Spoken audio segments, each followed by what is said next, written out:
The Batman 2 has been delayed. Again, Supergirl has absolutely bombed, both at the box office and with critical response. And the future of the overall DCU and James Gunn's DC Studios is being questioned, as per usual. But hey, Blue Beetle's coming back! Hey everyone, Colton here. And look, it's no secret, I'm a huge James Gunn fan. I don't think dude has ever written and directed a bad movie, and I've been very on board with him being the top guy at DC Studios ever since it was announced like 4 years ago, I think. Having said that though, there are some cracks, right, in the proverbial dam that I think we need to discuss, such as James Gunn is a brilliant writer, director, and overall filmmaker, and he's a true fucking workhorse that's honestly an inspiration with what he is able to do in the very little time that he has to do it.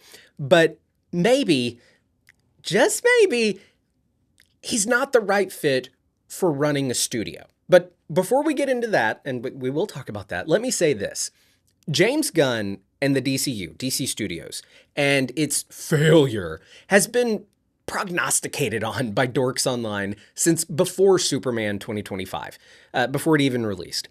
They've basically been rooting for this thing to fail since the start. And Supergirl's poor performance finally gave all of these haters the win that they'd been looking for. They've been hoping for failure, and finally, oh, there's blood in the water, they got some. And you know, there's been story after story for months or years now predicting, oh, this massive downfall of DC under James Gunn. James Gunn's days are numbered. You know, it really all started with I think it started when they tried to pretend like Superman wasn't a success, and then the whole Paramount merger thing came into play. But it's been this thing for a long time. But ever since Gunn was announced that he was taking over DC and all the things that he has done at DC over these years, up until recently, those claims of, oh, it being a failure, they've been completely, utterly unfounded. That is until Supergirl, and we'll talk about that. There is this very loud minority of people who just want James Gunn and DC to fail because they can't let go of the Snyderverse and they just can't help themselves when it comes to inserting their own political views into their opinion of James Gunn's DC. So, having said all of that, let's talk about if after Supergirl, after yet another delay of the Batman Part 2, and confirmation of more, let's just say, random projects like a Jimmy Olsen show, and still no progress really being made on the DCU Batman Brave and the Bold film, are we reaching the point where even I, a guy who has said that all of these, talks of James Gunn's days being numbered, I've said, that's ridiculous, it's unfounded, but now I will ask the question, are his days numbered? Will he walk away in 2027 when his contract is up? Will he be let go? Will he be fired? While David Zaslav is still in charge at Warner Brothers and, they're not purchased by Paramount, no, James Gunn will not be removed from DC Studios. Zaslav is the only person that could do it, and he's not going to do it. Now, if Paramount ever gets their grubby little hands on Warner Brothers, which is starting to look less and less likely with all of these lawsuits against the merger, but if they do secure Warner Brothers, could that mean that James Gunn gets shit canned? Let me say this, because I've said before that I do not think that, as much as I dislike the idea of Paramount, Skydance purchasing Warner Brothers, not big on the Ellisons, I've said that even I don't think even they would come in and fire James Gunn. But it does make the likelihood of Gunn getting shit canned more likely. I still don't think it's over a 50% likelihood that if the Ellisons come in and Skydance Paramount purchase Warner Brothers, I don't think that skyrockets the chances above 50% that Gunn gets fired, but it certainly raises the chances beyond what it is currently with David Zaslav having the say. In fact, I think it would be more likely that Gunn would just say, you know what? I made my Superman movies that I wanted to make. This Ellison guy, Paramount, whatever, they're getting on my nerves. They're asking me to do certain things I don't want to do. I don't want the headache, so I'm just going to walk. Now, I do want to talk about what I, as a fan of James Gunn, as a big supporter of this new DCU, and me wanting it to succeed and thrive and run for at least like a decade and a half and build up toward a great crossover movie with Superman and Batman and Jimmy Olsen. Jimmy Olsen? Who put that in the prompter? Seriously though, the problem with the DCEU, of which there were many, I think was that they rushed into Batman v Superman and then Justice League. I mean, imagine if they had like actually just taken the time to do a proper sequel to Man of Steel, a Ben Affleck Batman movie, maybe Wonder Woman movie, Aquaman, Flash, Green Lantern, and then do your Justice League. And before Justice League, maybe we even do like a Batman v Superman movie, but only after Batman got his own movie and Superman Man of Steel got a sequel. You know, as I say that, I realized that none of that was really the problem. I was just saying that that was all kind of the problem, that they did it out of order and they rushed it. And I do think that was a problem, but I kind of heard a voice in the back of my head saying, okay, but would it have been a problem? Would it have been a problem if Batman and Superman, Batman v Superman and Justice League had not sucked? Had they been great, then doing it out of order, doing it their own way, I don't think it would have mattered. Maybe the rushing wouldn't have mattered. Maybe it would have been successful and the DCEU would still be thriving and, you know, about to embark on their second Crisis on Infinite Earths event. And I also realized that I am being a little hypocritical in saying, the problem with the DCEU was that they needed to build up better and make movies in a certain order. Character movie, character movie, character movie, character movie, big crossover with all the... I'm kind of being a little bit of a hypocrite when I say that, because I'm also a big proponent of reinventing the wheel on how to build a cinematic universe, which is something I think James Gunn is doing. I don't think you have to do it the way that the MCU did it, but at the same time, if it ain't broke, don't fix it. Plus, that was 10 years ago. The DCEU was 10 years ago, and I think there was less of a need then to kind of reinvent the wheel. I think had they followed a proven formula instead of trying to skip over all of the legwork and just get the payoff, it would have benefited the DCEU, but let's not pretend that James Gunn's DCU is doing things according to some master formula. Like I said, I think it's probably the right move for when this is taking place in the year of our Lord 2026. I think it's time to kind of reinvent the wheel. How many more times am I going to say reinvent the wheel? As far as the DCU goes, I mean, we started, normal, like, okay, we're starting with the Superman movie. That makes sense. Then we got a Supergirl movie, which, okay, yeah, I can see how that could be a logical, like, next film. But then our third outing is going to be Clayface? It's a little weird, right? I mean, I'm excited for it, but it's a little weird, especially since it's not like an Elseworlds thing, but it's actually like the third DCU, the DC Cinematic Universe. It's the third film in that. And I mean, I hear the movie's great, so, formulas be damned. If the movie is great, who cares if it feels out of place? A win is a win. If it's great, then it's great. And that bodes well for the DCU. I kind of lost where I was going with that. I've gone way off script. But anyway, I guess what I'm trying to say is that the DCU, it is a little weird. It is. It's always been weird. I mean, its first official project was a Creature Commandos animated series. And then, you had Gunn saying stuff like, Blue Beetle isn't the first DCU movie, but he's the first DCU character. And now, of course, Blue Beetle is going to be in Superman Man of Tomorrow. But we'll talk about that more in a sec. We do have the whole Peacemaker situation as well that makes it all weird. He comes from a movie that is a sequel to a movie that is very much supplanted in the old DCEU. It's like the third DCEU movie, Suicide Squad. But I kind of always appreciated Gunn's willingness to not feel the need to throw the baby Hitler out with the bathwater. Well, you'd want to throw the baby Hitler out with the bathwater. Okay, throw the baby... I always supported James Gunn's decision to just kind of give a little trust to the audience and say, hey, you're big boys and girls.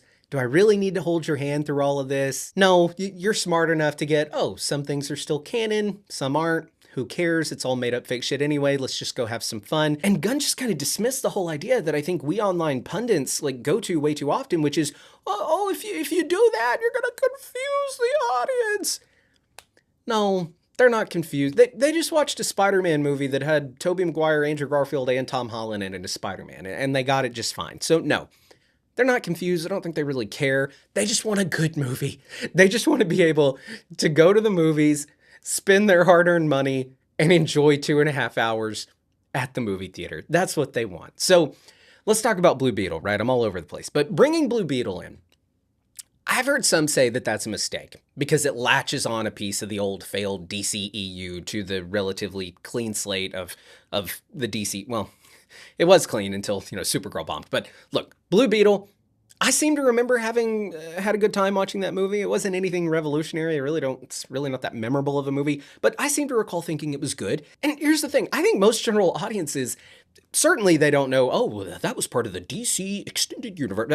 They certainly don't know that, but I don't think most of them would even be able to tell you if Blue Beetle is Marvel or DC. I remember Marvel's Kevin Feige told a story one time about someone congratulating him on Blue Beetle. So I think including the character is fine. I don't think it particularly helps Man of Tomorrow. Like, oh, we're going to boost Man of Tomorrow's numbers because Blue Beetle's in here. No, but I don't think it's going to hurt it either. It does make me curious, what the hell Gunn has planned. Like, we know Supergirl is in Man of Tomorrow. We know Jon Stewart, Green Lantern, is in Man of Tomorrow. I'm sure Mr. Terrific's in it. Rumor has it we may get the DCU Batman and Wonder Woman. Are we getting the formation of some kind of team here? And hear me out. Justice League is Justice. You have to have Justice League eventually. But what if before that we got like a Super Friends, like something not as serious? You don't call it Super Friends, but just like something that's like a team of non-traditional Justice League heroes, and you have characters like Superman on there, maybe even Batman comes in to help. You can have Green Lantern, but then you have, Supergirl, not traditionally a part of the Justice League. You have her in there. And then you throw in Blue Beetle. Maybe you could have Clayface in there as kind of your big monster guy. And you can kind of have like this hybrid of like an Avengers team with also like a bit of a Suicide Squad feel, which is something that James Gunn is really good at. I just realized that I basically described Guardians of the Galaxy. The Avengers meets Suicide Squad. It's basically Guardians of the Galaxy. Make everything like Guardians of the Galaxy and everything will be fine. Now, look, I'm going off on so many tangents. One criticism that I really do have about the DCU is that it might be too heavily built on being so James Gunn heavy. Like everything is so connected to James Gunn. And I think that's great for each individual story. But can you build an entire cinematic universe on the back of one guy? I mean, he can't make every single show and movie. So, okay. Anyway, I think you could have that team come together and go up against like a threat and save like, the holy trinity of Batman, Superman, Wonder Woman for like an even bigger movie down the road in Justice League. Maybe that's stupid. Anyway, they're just in such a weird spot. Right? They're in a weird position. I mean, the Batman 2 is not coming out until fucking 2028 now. And then what? Is there going to be a third one? When will that come out? 2035? And at some point they need to bring, Batman into the DCU. We need that Brave and the Bold movie. And I've long said that they don't need to be in a rush to bring Batman into the DCU, especially since we're getting this Batman itch scratched with the Reeves movies. So that does give the DCU some time to breathe and build itself without Batman. I mean, the MCU did fine without Spider-Man for a while, but eventually, you got to bring Batman in there. So I'm not saying you got to rush him in, but Jesus, bring him in eventually. And, the fact that Doomsday and Secret Wars, those two films that were already delayed, by the way, the fact that they will both be out and that they'll both be released before we get a sequel to the Batman is just insane. A Batman movie, it's not that fucking hard to make, but I digress.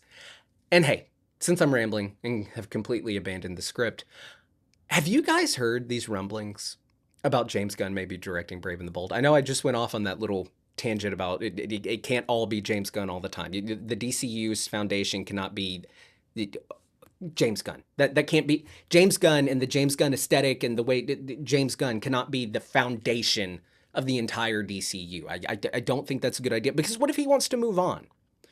You can't, if he leaves and the entire universe was built on James Gunn being the heart of it, I don't know. I just don't think that can work. I mean, is Kevin Feige the heart of the MCU?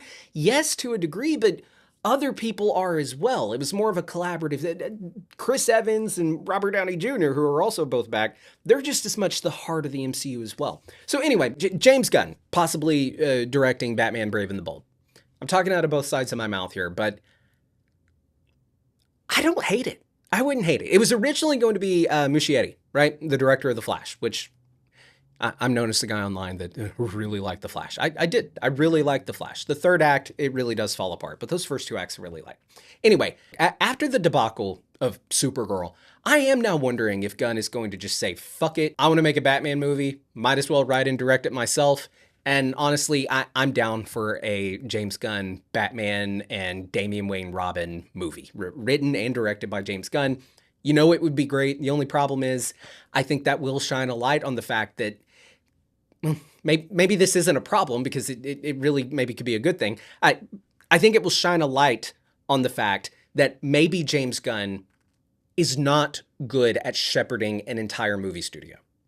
And he is a far better hands-on, full control, point him at a project and let him fire away type of, creative consultant type, like creator.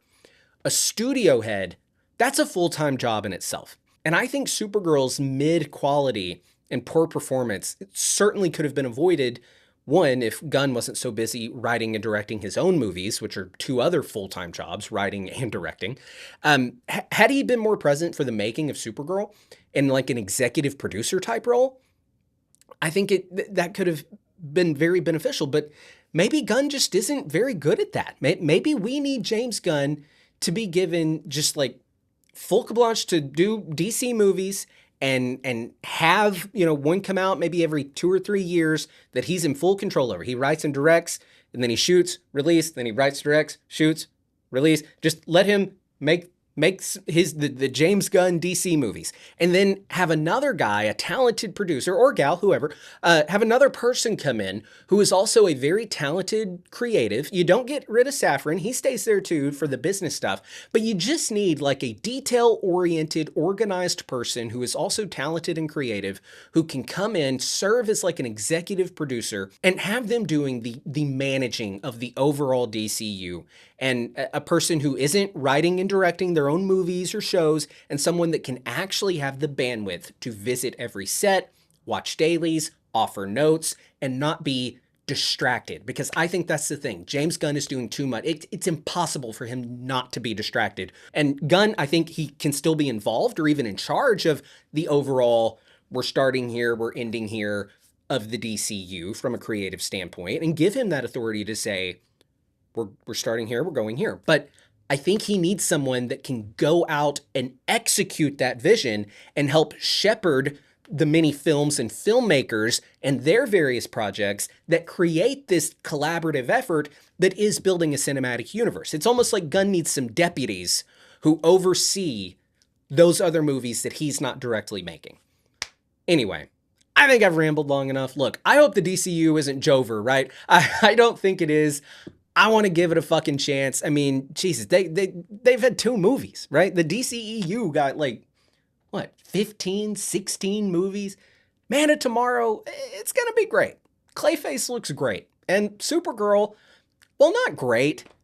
It wasn't fucking terrible. It was fine. It was a mid movie. And I don't think a fine mid movie kills an entire cinematic universe. That's just hyperbolic nonsense that you were hearing from people who wanted this to be the case. They've been saying before even Supergirl, oh, the DCU, it's failing, it's crashing, it's burning. And finally, they actually had a movie that didn't perform well, and they can, use that, put it as a feather in their hat or whatever. I think DC is going to be fine. DCU is going to be fine. This is just kind of a rough patch. And I mean, I think Gunn alone could just do like a 5-film Superman franchise, and that would be great for DC. And maybe that's what they need. Maybe they need to, I'm not encouraging this, but maybe it's time you let Matt Reeves just make 5 of these Batman movies. Let James Gunn make 5 Superman movies. Bring someone in to do some Wonder Woman. Maybe you don't need this super interconnected like cinematic universe, man. Like maybe let Marvel do that and you do your thing. Focus on making good quality films. And then, no, I don't want this. I want them to do that, but I want there to be a way that you can have them cross-pollinate eventually.